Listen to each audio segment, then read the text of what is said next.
नमस्कार दोस्तों, स्वागत है आपका। पार्ट 5 में हम बात कर रहे थे टैक्स कंसल्टेंसी प्रोफेशन की। हमने 4 वीडियो बनाई है और मुझे उम्मीद है कि आपको वीडियो समझ में भी आई होंगी। कोई भी क्वेरी हो तो आप कमेंट जरूर करें। नंबर भी मैंने दिया हुआ है उसमें, आप नंबर पे भी मुझको व्हाट्सएप कर सकते हैं। एनीवेज, आज बात करते हैं पार्ट 5 में। हम क्या बात करेंगे कि देखो, क्या होता है ना कि टैक्स कंसल्टेंट तो बन गए, काम स्टार्ट कर लिया। अब देखो, पैसा नहीं आया तो बेकार है सब कुछ। भाई, हमने पैसे के लिए तो सब कुछ किया, बट अगर पैसा ही ना आए या कम आए या फिक्स ना आए तो थोड़ा सा परेशानी है। तो मैं आपको आज दो तीन चीजें ऐसी बताऊंगा कि जिनसे आपका सबसे पहले उन चीजों को अगर आप एक्सपर्टाइज उसमें कर लेते हैं अपनी, तो आपके पास पैसा एक फिक्स आता रहेगा। तो बात करूंगा सबसे पहले आईटीआर की। अगर आपने आईटीआर का काम पकड़ लिया, आईटीआर के काम में अगर आपने एक्सपर्टीज बना ली, तो समझ लो कि आपके पास एक फिक्स क्लाइंट्स बनते चले गए। आईटीआर की आपको लेकिन उसके लिए पूरी नॉलेज होनी चाहिए, चाहे वो आईटीआर 1 2 3 4 इन चारों फॉर्म की अच्छे से नॉलेज ले लेना। बाकी तो चलो अभी साइड में करते हैं, बट इन चारों फॉर्म की अच्छे से नॉलेज ले लेना। आईटीआर का बेनिफिट क्या होता है कि जैसे हर बिजनेस का एक सीजन आता है, ऐसे ही हमारे आईटीआर का भी एक सीजन होता है। मैं कहूँ अगर कि मई जून जुलाई, और उसके बाद भी पेनल्टी के साथ आईटीआर फाइल हो जाती है, कोई इशू नहीं है। तो उस टाइम पे अगर आपके पास जितने ज्यादा से ज्यादा क्लाइंट्स आएंगे, वो क्लाइंट आपके लगभग फिक्स हो जाते हैं। आज सपोज करो 10 क्लाइंट हैं आपके पास, लेकिन वो बढ़ेंगे, 10 होंगे, 20 होंगे, 50 होंगे, 100 होंगे। तो वो आसानी से जल्दी से छोड़ के जाते नहीं है। अगर आपकी सर्विस में कोई कमी है तो ही वो जाएंगे, या कोई आपके साथ उनका कोई कनेक्शन किसी चीज को लेकर टूटा है तो ही जाएंगे, अदरवाइज नहीं जाते। मैं अपनी बात करूं तो मेरे क्लाइंट जितने हैं 2012 से और आज तक, कम से कम मैं कहूं जितने क्लाइंट थे उसमें से 80 to 85% आज भी क्लाइंट्स हैं, स्पेशली फॉर आईटीआर। वो आज भी क्लाइंट है। जीएसटी के भी मेरे फिक्स चले आ रहे हैं। पहले टिन नंबर ले रखा था, सर्विस टैक्स नंबर ले रखा था, अब वो जीएसटी में माइग्रेट हो गए। अभी भी वो मेरे से ही काम करा रहे हैं। तो खैर, ये तो अलग चीज होती है कि आपकी क्या बॉन्डिंग है, क्या कनेक्शन है। लेकिन अगर आपके आईटीआर और जीएसटी के क्लाइंट है ना, तो आसानी से वो जाने वाले नहीं है। तो दोस्तों, आईटीआर पे एक्सपर्टीज अपनी रखें, ताकि सीजन सीजन में ही आप ठीक ठाक पैसे कमा लें। अब मैं कहता हूँ, अगर आपने एक आईटीआर के 500 600 रुपए भी ऑन एन एवरेज चार्ज किए, पर आपके पास 100 आईटीआर पे आते हैं, तो 50 60 हजार रुपए तो आपके नॉर्मल बन जाते हैं। ये बिल्कुल ही मैंने एक लोअर इनकम मानी है, क्योंकि 100 आईटीआर बहुत बड़ी बात नहीं है।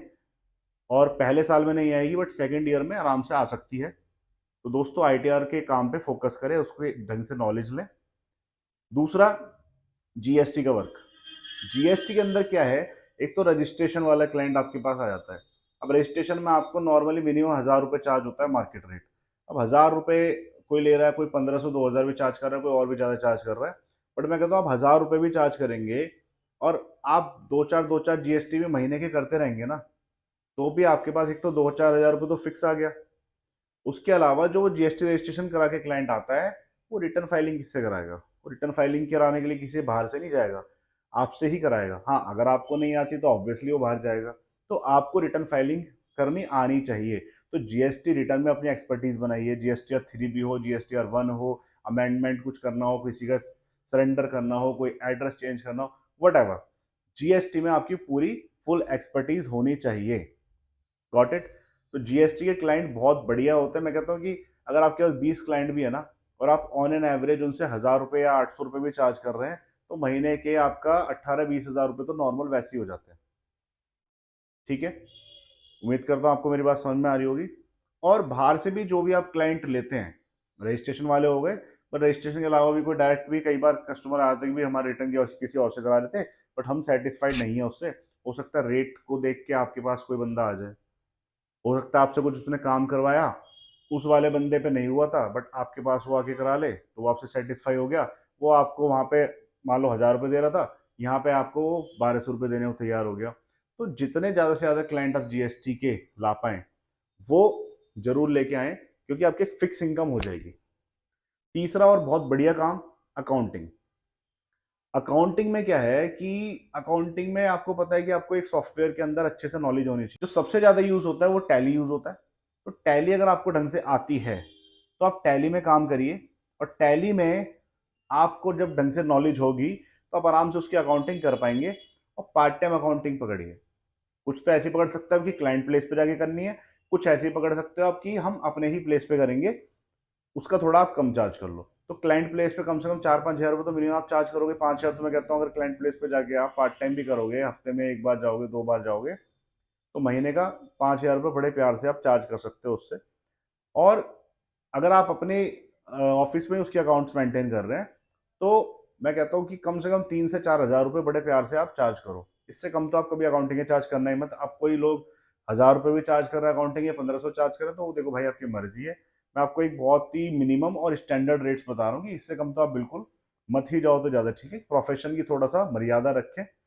तो अगर आपके पास मैं कहता हूँ कि 10 क्लाइंट हो गए अकाउंटिंग के, 5 हो गए, 5 क्लाइंट बनाना कोई बहुत बड़ी बात नहीं, क्योंकि उन जीएसटी वालों में से ही आपके पास अकाउंटिंग का क्लाइंट होगा।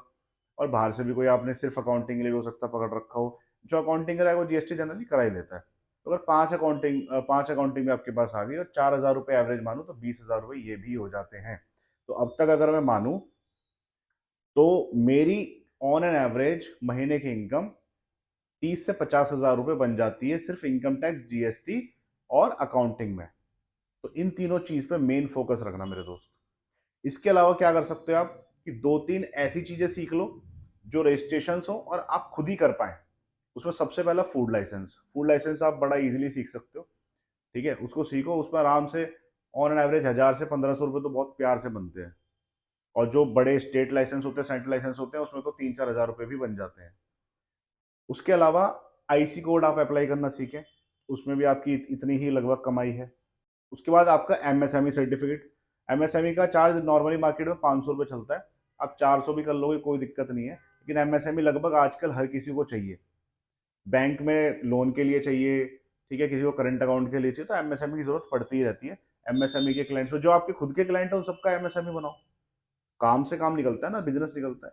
तो कम से कम रजिस्ट्रेशन वगैरह ही करके आप एक्स्ट्रा, मैं कहता हूँ 8 से 10 हज़ार रुपये वो भी आप आराम से कमा सकते हो महीने का, सिर्फ रजिस्ट्रेशन में। अब ये काम तो मैं कहता हूँ ये तो आपके खुद ही 6-7 काम ऐसे होने चाहिए जो आप खुद कर रहे हैं। लेकिन इसके अलावा भी आपके पास काम आ रहे हैं, बहुत अच्छी बात है जी। मना मत करो काम को। लोगों से कांटेक्ट बनाओ, हमसे संपर्क करो, हमारे आईटीए बनो, हमारे साथ जुड़ो, और किसी सीए से संपर्क कर लो, एसोसिएट बन जाओ उसके। आपके पास ऑडिट का काम आ रहा है, तो दूसरे बंदे को आप आउटसोर्स कर दो, ठीक है। कोई और डिजिटल सिग्नेचर्स का काम हो रहा है, आउटसोर्स कर लो, उसमें अपना कुछ मार्जिन रख के और काम करवा लो। काम भी हो गया, प्रोफेशनल सर्विस भी मिल गई, पैसे के पैसे आ गए। तो दोस्तों, इन सारी चीज़ों को समझो। अगर आपको पैसा कमाना है तो आप सोचिए, ऑफिस खोल लिया, नॉलेज ले ली, क्लाइंट बना लिए, बट क्लाइंट जो है मेरे पास फिक्स नहीं हो पा रहे हैं। किसी महीने में 10,000 कमाता हूँ, किसी महीने 5,000 कमाता हूँ, किसी महीने 30,000 भी आ जाते हैं। तो इस तरीके से आपको पैसा कमाने का मैंने थोड़ा सा वे आउट बताया।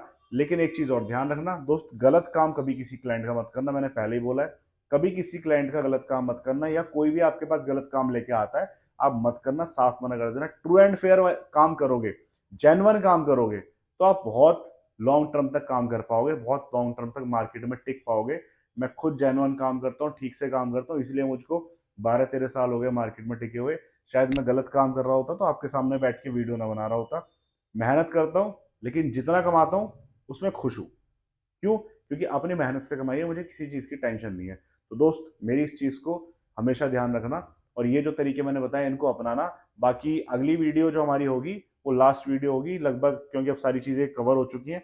उसमें और जो बाकी चीज़ें रह गई हैं वो कवर करेंगे, शायद वो थोड़ा सा लंबी भी हो जाए। तो अब बने रहिएगा। बाकी चैनल सब्सक्राइब नहीं करा तो चैनल सब्सक्राइब कर देना, और पार्ट 1, 2, 3, 4 जरूर देखना। और 5 बजे देखने के बाद छठे पार्ट पे मेरे हिसाब से वो अपलोड हो जाएगा आपका 11 तारीख में, 11 या 12 तारीख में वो अपलोड हो जाएगा। आप उसको देख के और दोबारा से सारी वीडियोस को 3-3 बार, 4-4 बार देखना। और कोई भी आपको कमी लगे, कोई आपको कुछ पूछना हो, तो आप हमसे संपर्क कर सकते हैं। आज के लिए इतना ही। बहुत बहुत धन्यवाद।